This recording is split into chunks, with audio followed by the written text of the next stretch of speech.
ठीक है, अब हमारी स्टडी क्या होगी, पॉइंट। ये जो पॉइंट होता है ये क्या होता है, हम लिखते हैं ना 3.27, तो इस पॉइंट को हम समझने की कोशिश करेंगे कि ये क्या होता है। तो देखिए डेसिमल सिस्टम में, कौन से सिस्टम में, डेसिमल आपको पता है ना, जो इसमें 0 से गिनती शुरू होती है और सबसे बड़ा डिजिट 9 है, ठीक है। इस डेसिमल सिस्टम में हर अगला जो नंबर होता है वो पिछले नंबर का 10 गुना होता है। कैसे, मैंने ये लिखा हुआ,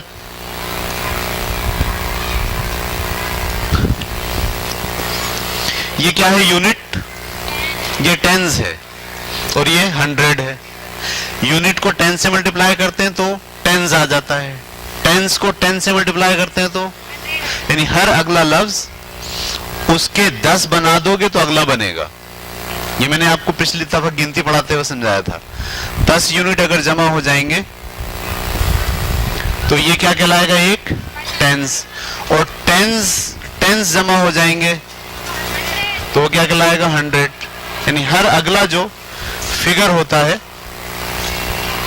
वो 10 गुना होता है। समझ में आ गई बात। अच्छा, इसी तरह अगर मैं यहां हूं पीछे, इसका 10वां हिस्सा ये होता है और इसका 10वां हिस्सा ये होता है। 10वां हिस्सा और 10 गुना, ये आप समझ पाओ बात को।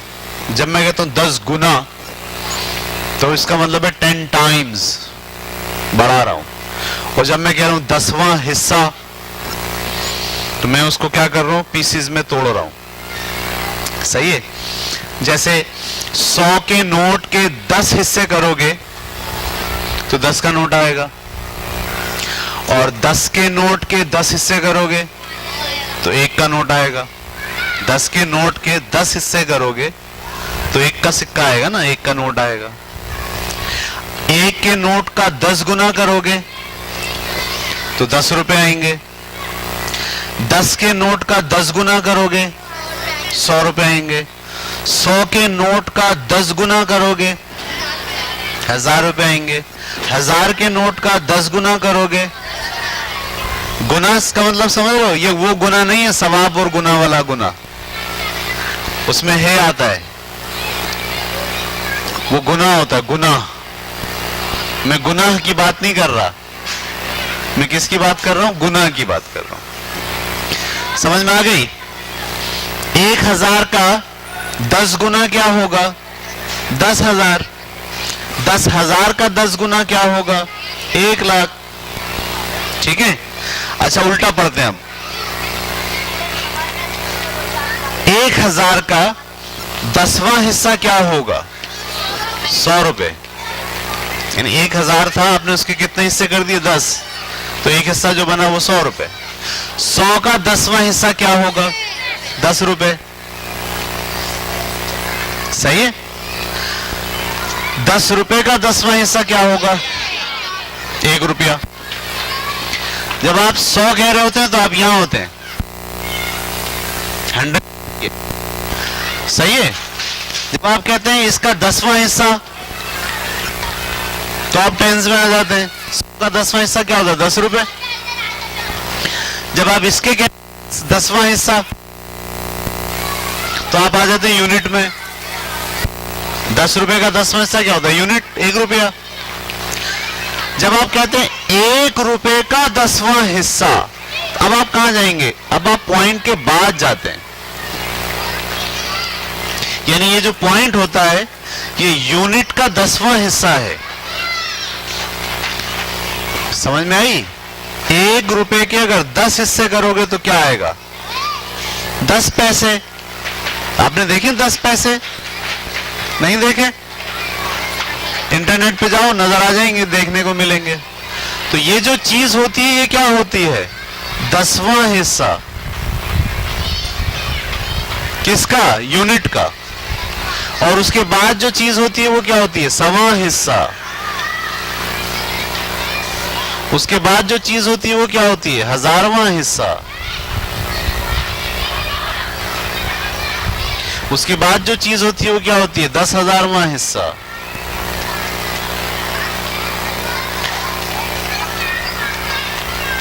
उसके बाद जो चीज होती है वो क्या होती है? लाखवां हिस्सा। ये समझ में आ रही बात आपको? यानी पॉइंट के बाद यहां पर यूनिट होता है पहले, उसके बाद क्या होता है? यूनिट का 10 गुना। उसके बाद क्या होता है? यूनिट का 100 गुना। उसके बाद क्या होता है? यूनिट का 1000वां गुना। तो जिस तरह यूनिट के यहां डबल हो रहे हैं, गुना हो रहे हैं, ऐसे वहां क्या होते हैं? उसके पार्ट होते हैं। समझ में आ रही है? यूनिट का ये कौन सा हिस्सा है? 10वां हिस्सा। ये यूनिट का कौन सा हिस्सा है? 100वां हिस्सा। ये यूनिट का, ये समझ में आ गई बात आपको या नहीं आ गई? ठीक है।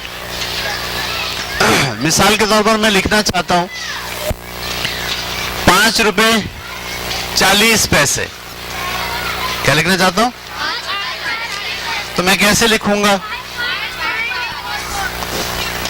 5.4।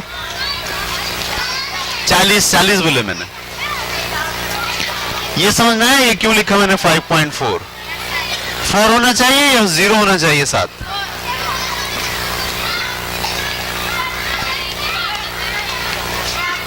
इसको क्या पढ़ेंगे? 5 रुपए 40 पैसे। इसको क्या पढ़ेंगे? 5 रुपए 400 पैसे तो 4 रुपए हो गए।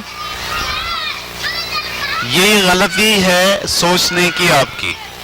ये 5 रुपए 400 पैसे नहीं है। 5 रुपए नहीं है, ये अभी भी 5 रुपए 40 पैसे। ठीक है। अब कैसे सोचेंगे समझो। ये क्या है? 5 रुपए यूनिट। इसका 10वां हिस्सा क्या होता है? ये 10वें हिस्से को शो कर रहा है। 1 रुपए का 10वां हिस्सा कितने होता है? 10 पैसे।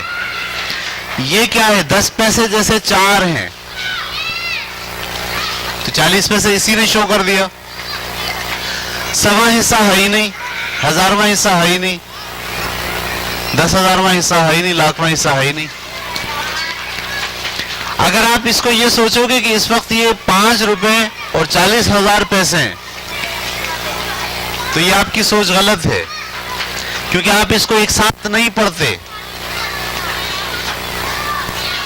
अलग अलग पढ़ते हैं। याद है आपको? मैं बार बार जब आप 9-10 में पढ़ा रहा होता हूं, ये लिखा होता, कोई बोलता है 23.75, तो मैं टोकता हूं ये 75 नहीं है, 7 अलग है, 5 अलग है,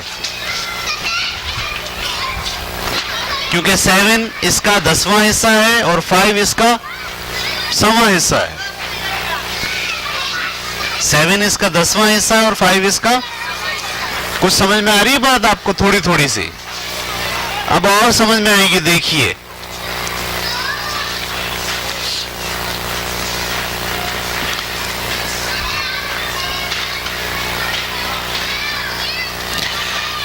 ये रुपए पैसे का जो हिसाब है, डेसिमल सिस्टम है ना? डेसिमल सिस्टम समझ गए ना आप? क्या डेसिमल? कि 1 का 10 गुना अगली फिगर होती है, उसका 10 गुना अगली फिगर होती है, उसका 10 गुना अगली फिगर होती है। ये इनको मना करो,